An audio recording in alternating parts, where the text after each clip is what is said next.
Thank you. Before I start, though, there's just one small thing I want to say. I'm really happy to hear that there's a lot of teachers, like you said, and like Libby, that do really see the possibilities.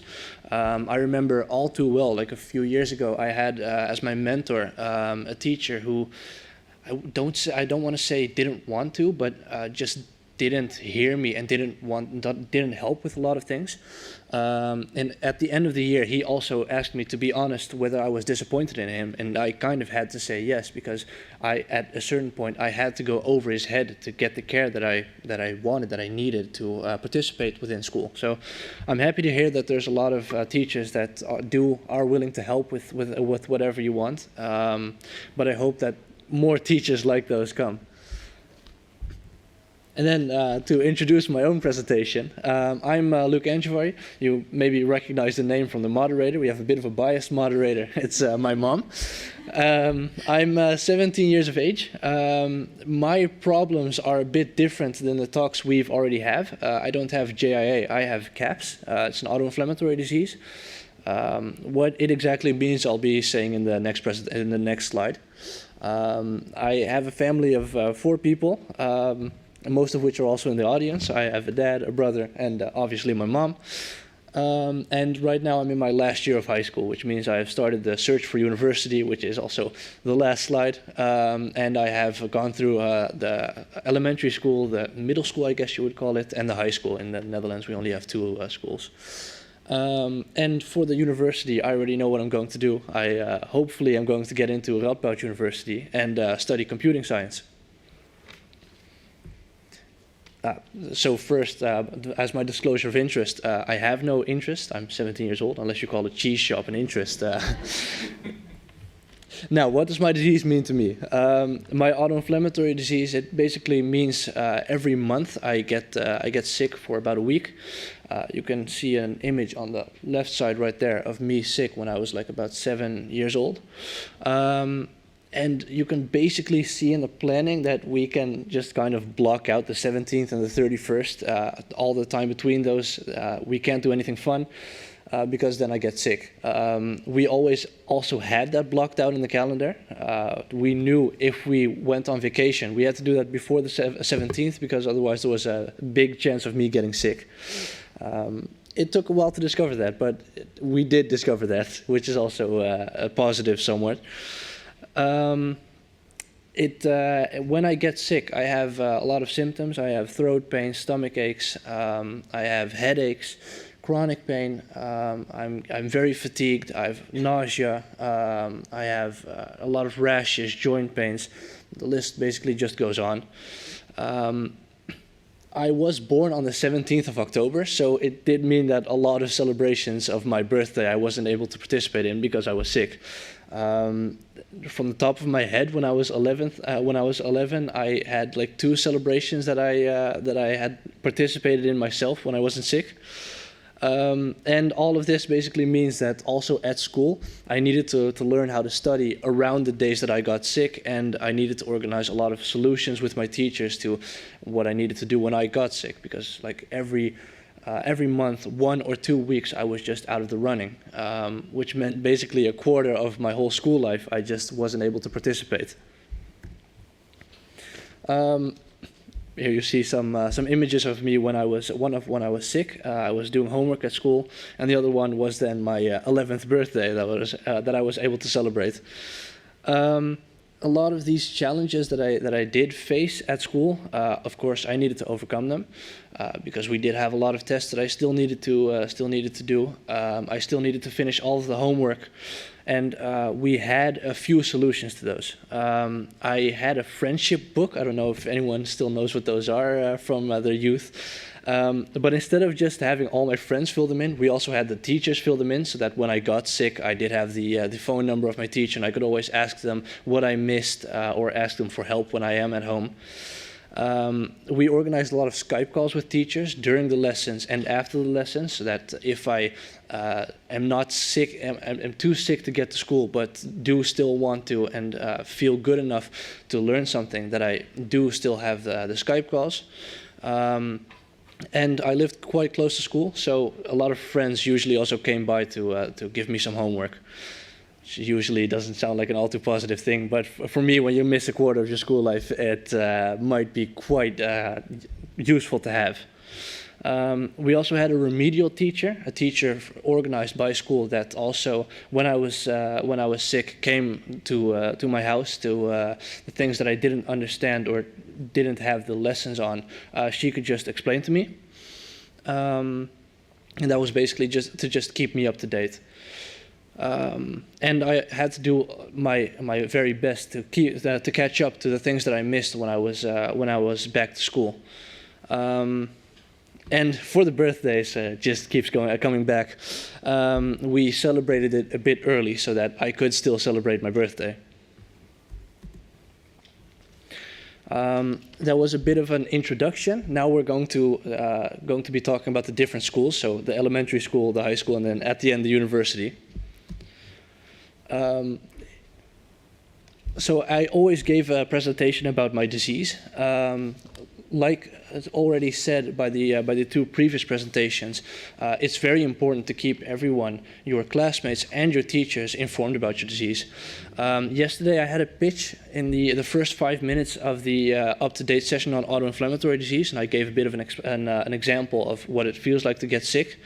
And just a small quote of that is, a week later you go back to school and your classmates as well as your teacher ask what you were sick with. Imagine then explaining, I have an ultra-rare disease and it makes me sick every month. We always have the days between the 17th and the 31st blocked out in the calendar. It's a bit of an awkward conversation, as you might imagine. So instead of doing that, I just always decided to just get it out of the way at the beginning of the month and then just give a presentation to everyone. I prepared this presentation with all the information that I did have. It was a very rare disease, so there wasn't a lot of information on it, but I did have some experience, fortunately. So I was able to give the presentation with all of these symptoms I had, everything that I might need help with, and I always finished it with, I don't want you to pity me, I just want to keep you informed, which is a very important part of Libby's presentation as well. I hated the feeling of being pitied by my friends, of them saying, oh, maybe you should sit this one out, I don't want you getting sick. That was it felt very bad for me.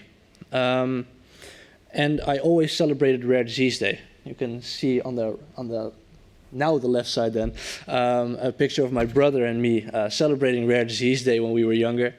The other picture is also on Rare Disease Day, and we did a fundraiser for the National Institute of Health. And you can see me smiling there sitting. It was a fun day. We also had, as one of these solutions, it was called Klassencontact. I don't know if anyone is familiar with that. It's a program by KPN, and it basically is a device, a sort of a tablet with a camera on it, and you can just control that camera from home so that people can see you, you can see people in the school, even when you're at home and you're sick. Now it seems like nothing because of the corona time, but at the time it was very useful for me because I could just follow school from home. And thanks to all of the talks that I did have and all the presentation I did give, and my mom, of course, we were able to navigate the needs within school. And then from the elementary school, we have 8 years of elementary school here. Through the 7th year and the 8th year, we were already looking for middle schools and high schools. I mean, we were looking for which high school was able to suit my needs. We were having talks with a lot of headmasters and care coordinators to see which needs I had and who was able to fit my needs. In the end, there were only 2 schools that wanted to help me, and I chose for one of them because they just said in the first meeting we had, whatever you want, we can do it for you. Now, I have a bit of a question for the interactivity of this presentation. To just kind of start up a discussion, if you want to, you can stand up and say something. You're obviously able to. Who do you think should be responsible for the care within a school? A student who is like about 9 years old, who has had barely any experience with the care they need, or the school to just kind of say what they can give you, what they can help you with. Anyone want to share any experience or?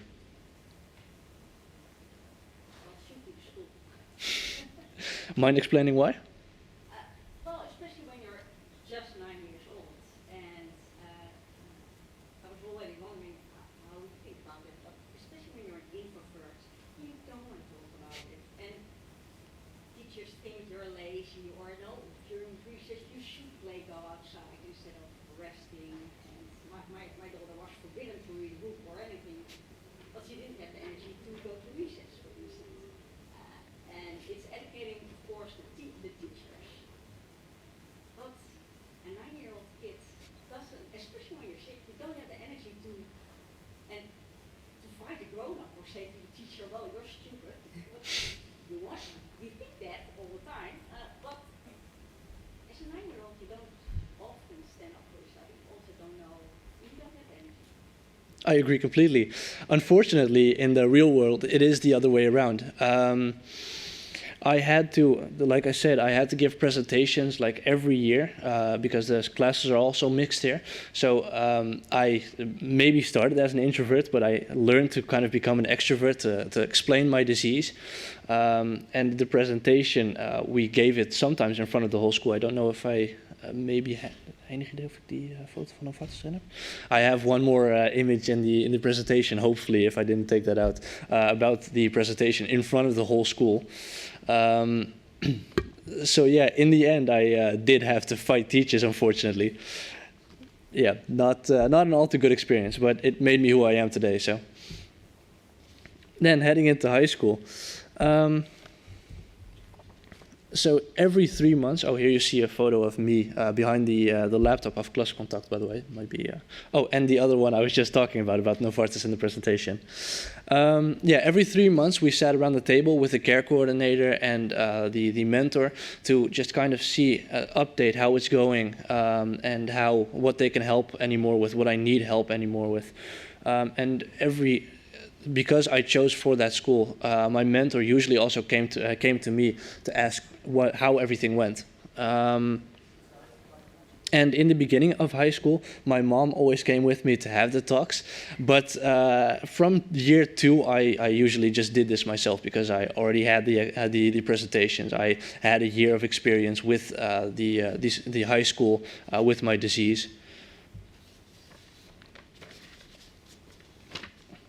And the Klassencontact, it was like a stationary device. So when that became a problem, and I was sick at home, and we still had to use the Klassencontact. In high school, you have to change from rooms. So I brought that up, and the care coordinator just said, "Oh, we'll just put it on a cart, and we'll just change it from rooms. You have to ask a few friends if they want to do that, but that's fine." So that was an easy solution as well. I was very lucky to have this school that was also able to think with me and help me with solutions to problems I almost didn't even know existed. Then another question for interactivity's sake. Raising awareness of your disease within a classroom. It's a big problem, a problem also raised by the other presenters. How would you tackle this as a parent, as a person with a disease? How would you solve this? Can we ask to go to the mic for it, because the session is being recorded, otherwise people who watch it back might only see... That's a good point.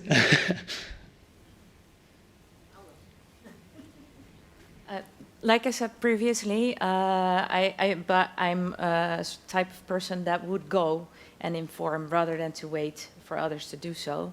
So I went with my child and I did the presentation, but I was lucky enough that there was like a PowerPoint presentation available that helped us out a lot, because it made it simple for kids of 4 or 5 years old to understand with a lot of pictures. But I would do that. But obviously, I know that people are not extrovert all the time. So my son is lucky enough that he has me.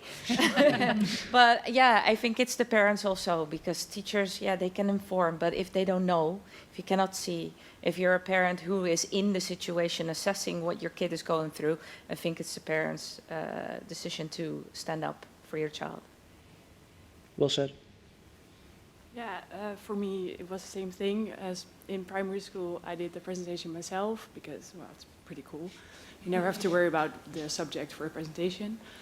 But in high school, it was very different. Like you say, you change class, you have so many teachers. And I didn't want to do it anymore. I was like, I'm done with this. My peers knew it, but the teachers, no way. So my dad, he actually gave a very fun presentation. He gave a class about me having juvenile arthritis. And it was such a random class for my teachers that they never forgot about it. Oh, wow. Yeah, your dad came to the school and he gave his presentation, and it was so weird, and we learned so much about it that, yeah, they couldn't forget about it. Oh, that's cool. Yeah. To all the parents, do that. It really helps. That's an awesome idea, actually. Too bad, Luc. Thank you. Very interesting to hear it from your perspective. I'm a healthcare professional over in the UK, and in order to try and empower some of my patients as a non-parent myself, I have gone into schools to try and support the young person at their invitation. The problem is, and I hope my line manager is not watching this, I am not allowed to leave the hospital on a regular basis.